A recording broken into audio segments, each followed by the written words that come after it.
Assalamualaikum warahmatullahi wabarakatuh. Perkenalkan, nama saya Hadi Purnomo, nomor induk mahasiswa 2020 020 025. Saya mahasiswa dari Akademi Keuangan dan Perbankan Mulia Dharma Palembang. Video ini saya buat bertujuan untuk menyelesaikan tugas UAS mata kuliah Manajemen Perkreditan yang dibimbing oleh Ibu Evi Kartikasari SEMM. Adapun yang saya bahas dalam video ini yaitu yang pertama, materi tentang administrasi kredit, yang kedua, materi singkat mengenai pelaksanaan pemberian kredit, dan yang terakhir yaitu menjelaskan salah satu review jurnal yang berjudul Capital Adequacy Ratio dan penilaian tingkat kesehatan bank pada PT Bank Syariah. Baiklah, langsung saja ke materi yang pertama, yaitu administrasi kredit. Administrasi kredit merupakan salah satu bagian dari tahapan perkreditan. Proses administrasi kredit yang baik dan benar berdampak pada kualitas pemberian kredit suatu bank. Kualitas kredit yang sehat sangat penting untuk menjaga kontinuitas aktivitas perbankan. Poin yang pertama yaitu apa saja sih tahap-tahap dalam pelaksanaan perkreditan. Tahap-tahap dalam pelaksanaan perkreditan menurut Fadzal ada beberapa tahap. Yang pertama yaitu penentuan target market, yaitu menentukan sektor ekonomi, segmen pasar, bidang usaha, dan lain-lain. Yang kedua yaitu analisis kredit, yaitu mengetahui resiko kredit, kondisi cash flow nasabah untuk kemampuan melunasi kredit, dan lain-lain. Yang ketiga yaitu penentuan terms of lending, yaitu sesuai dengan ketentuan otoritas moneter dan ketentuan bank. Yang keempat yaitu pelaksanaan dokumentasi kelengkapan dokumen perkreditan dari aspek yuridis dan ekonomis. Yang kelima yaitu pelaksanaan disbursement, yaitu penarikan oleh nasabah atas persetujuan dapat terkendali sehingga tujuan disbursement tercapai, yaitu aman. Yang keenam yaitu monitoring kredit, yaitu early warning, action program, dan lain-lain. Dan yang terakhir ada pengawasan kredit, yaitu pengendalian pelaksanaan kredit sesuai dengan terms of lending. Kemudian kita masuk ke poin yang kedua, yaitu apa sih pengertian administrasi kredit? Administrasi kredit adalah perencanaan, pengorganisasian, dan pengadministrasian sumber daya manusia, modal, mesin-mesin, teknologi, dan segala fungsi dalam memberikan nilai ekonomis kepada seseorang dengan landasan kepercayaan saat ini bahwa nilai ekonomi yang sama akan dikembalikan kepada bank dalam waktu tertentu. Nah, itulah tadi pengertian dari administrasi kredit. Kemudian poin yang ketiga yaitu apa unsur-unsur apa sih yang penting dalam administrasi kredit. Nah, unsur-unsur yang penting dalam administrasi kredit yang pertama yaitu tersedianya sumber daya manusia yang berkualitas seperti komputer operator, petugas kredit, petugas pengelola kredit, manajer, dan lain-lain. Yang kedua ada sistem dan prosedur perkreditan seperti suku bunga, profesi, komitmen jasa, dan lain-lain.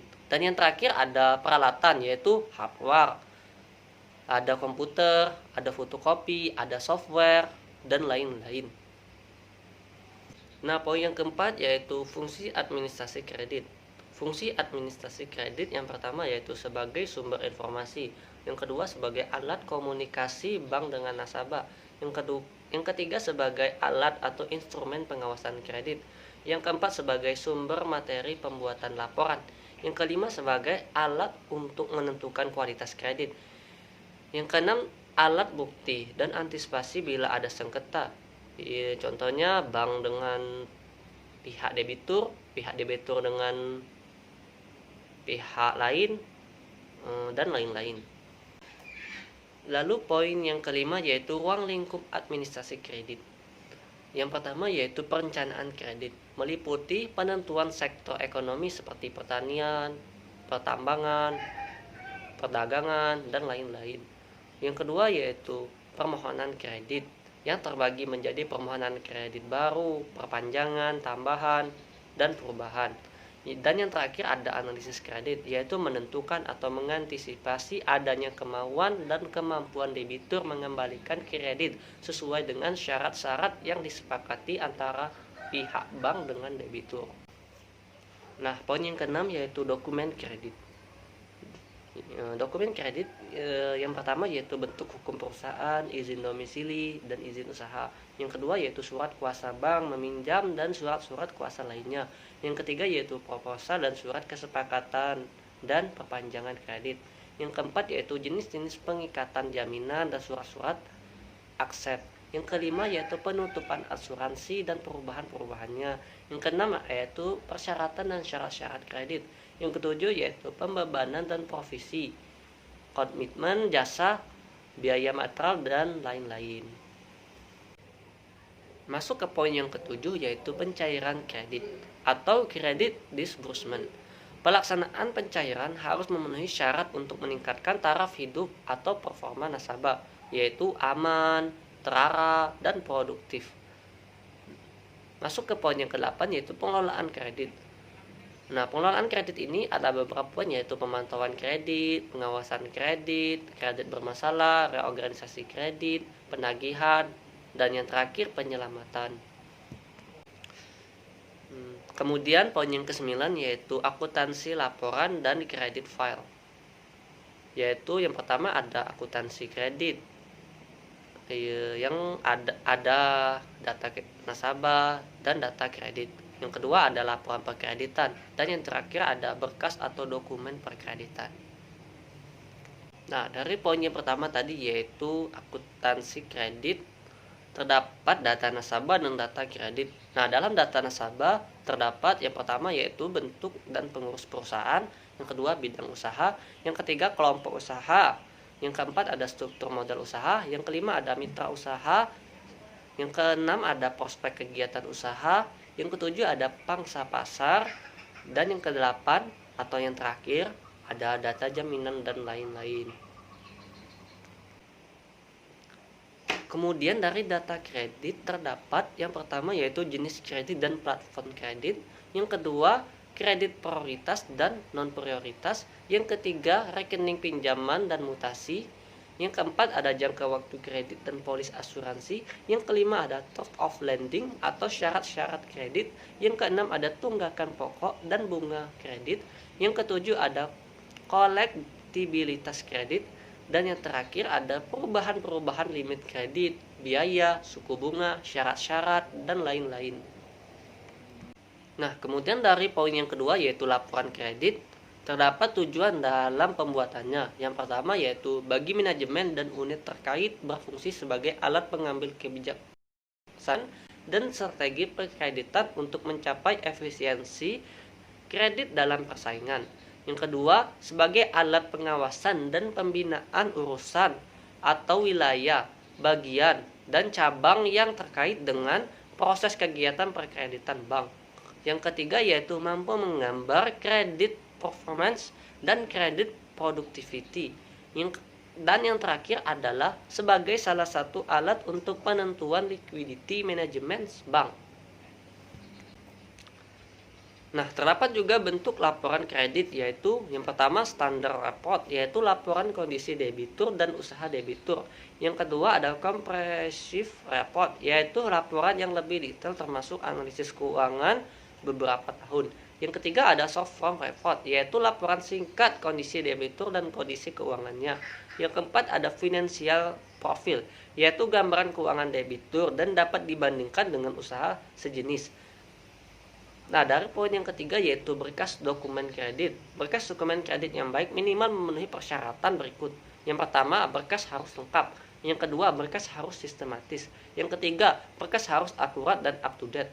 Yang keempat, berkas harus disimpan dalam tempat yang teraman dan dalam ruangan dengan kerahasiaan. Baiklah, kita masuk ke materi yang kedua yaitu pelaksanaan pemberian kredit.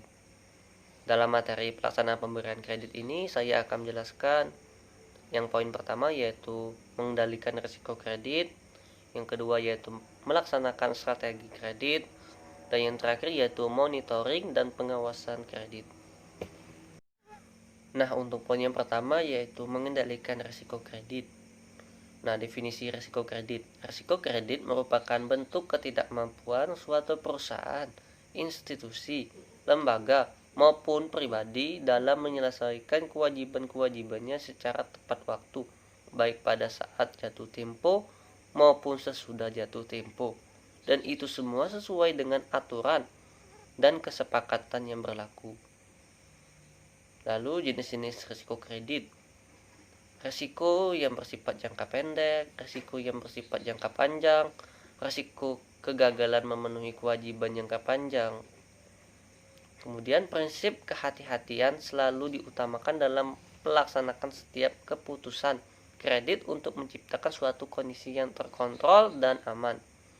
Salah satu pejabat di lembaga perbankan yang bertanggung jawab dalam keputusan kredit yaitu Credit Risk Management atau CRM dan Relationship Management atau RM. Jumlah maksimum kredit yang diberikan berdasarkan keputusan komite kredit. Kemudian poin yang kedua yaitu pelaksanaan strategi kredit.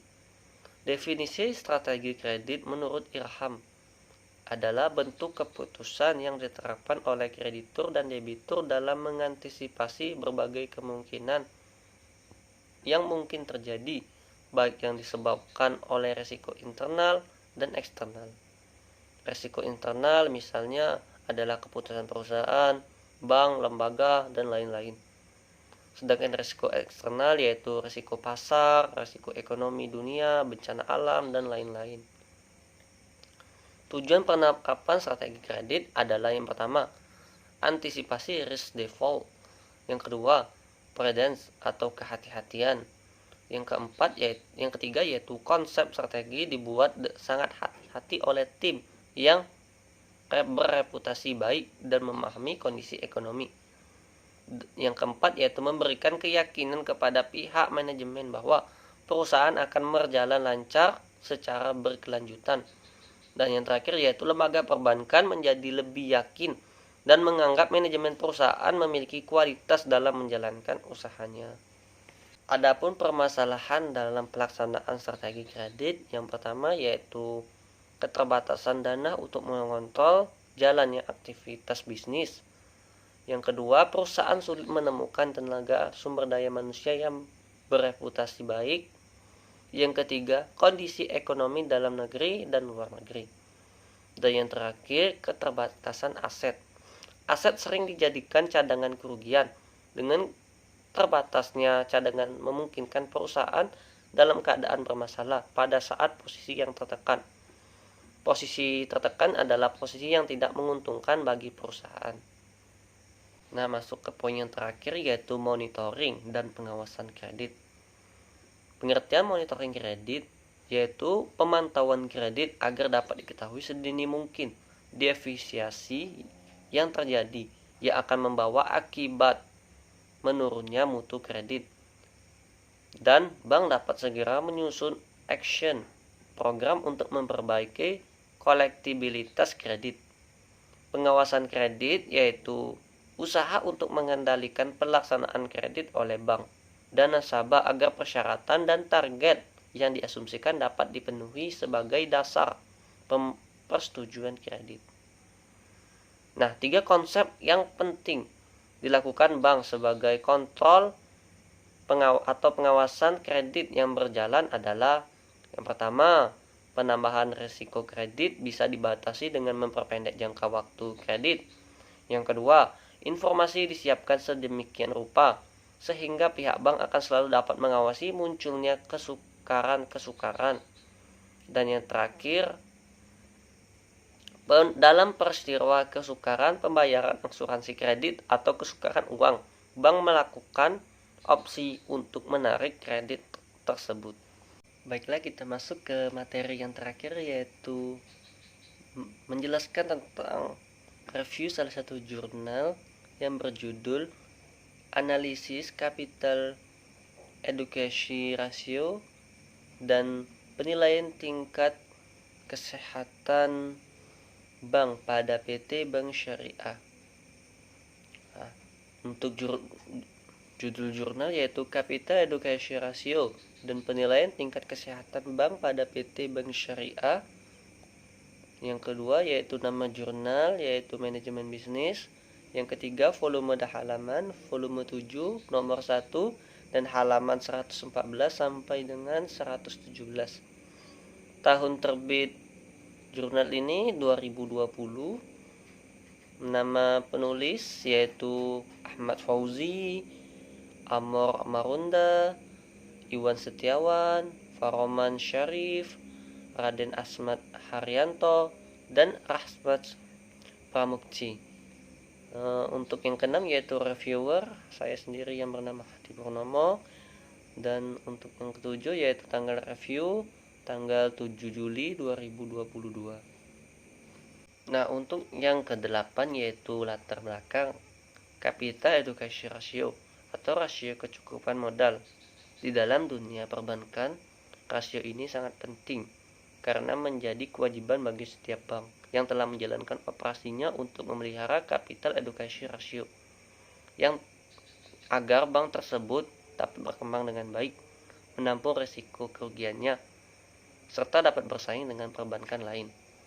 Rasio yang digunakan untuk mengukur tingkat kesehatan bank didasarkan pada modal terhadap aktiva tertimbang menurut risiko.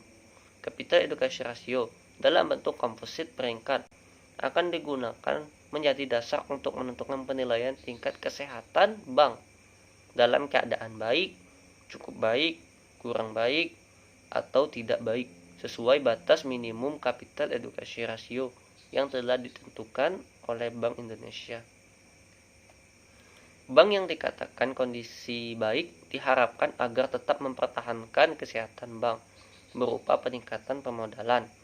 Dan bagi bank yang kurang baik atau tidak baik diharapkan untuk segera melakukan perbaikan baik di dalam intern maupun ekstern bank untuk mencapai kecukupan pemodalan untuk menanggung risiko solvabilitas yang lebih baik. Nah, untuk yang kesembilan yaitu rumusan masalah. Rumusan masalah dalam jurnal ini adalah bagaimana sistem penilaian tingkat kesehatan bank dalam bank syariah dan bagaimana kemampuan rasio Capital Adequacy Ratio dalam menunjukkan kemungkinan kerugian dalam kredit. Nah, yang ke-10 yaitu tujuan. Tujuan dalam jurnal ini bagi saya yaitu mengetahui informasi tentang faktor-faktor yang mempengaruhi tingkat kesehatan bank dan mengetahui bahwa Capital Adequacy Ratio sebagai kontrol seluruh aktiva bank yang mengandung resiko. Nah, yang ke-11 yaitu manfaat. Manfaat dari jurnal ini yaitu Capital Adequacy Ratio berperan sebagai aspek penilaian tingkat kesehatan bank dilihat dari sisi pemodalan bank. Dan Capital Adequacy Ratio atau pemodalan bank atau rasio pemodalan kecukupan modal yang berfungsi menampung risiko kerugian yang memungkinkan dihadapi oleh bank. Kemudian yang ke-12 yaitu metode penelitian. Metode penelitian, peneliti menggunakan penelitian kualitatif. Penelitian dilakukan melalui 3 alur kegiatan yang terjadi secara bersamaan, yaitu yang pertama reduksi data, yang kedua penyajian data, yang ketiga penarikan kesimpulan atau verifikasi. Nah, dalam penelitian ini peneliti menggunakan analisis deskriptif dengan menerangkan berpikir induktif, yaitu berangkat dari faktor-faktor khusus, peristiwa-peristiwa yang konkret, kemudian dari faktor-faktor atau peristiwa yang khusus dan konkret, kemudian itu ditarik generalis yang bersifat umum. Yang terakhir yaitu hasil penelitian. Nah, penelitian tingkat kesehatan bank didasarkan pada Capital Adequacy Ratio yang ditetapkan Bank Indonesia, yaitu rasio perbandingan antara modal dengan aktiva tertimbang menurut risiko. Dalam praktiknya, struktur modal terdiri dari modal inti dan modal pelengkap. Sedangkan untuk aktiva tertimbang menurut risiko terdiri dari risiko kredit, risiko operasional, dan risiko pasar. Itulah tadi penjelasan materi dari saya. Apabila terjadi kesalahan kata atau pengucapan kalimat, saya minta maaf. Dan tak lupa saya ucapkan terima kasih kepada para pendengar yang telah mendengarkan video ini sampai selesai. Wassalamualaikum warahmatullahi wabarakatuh.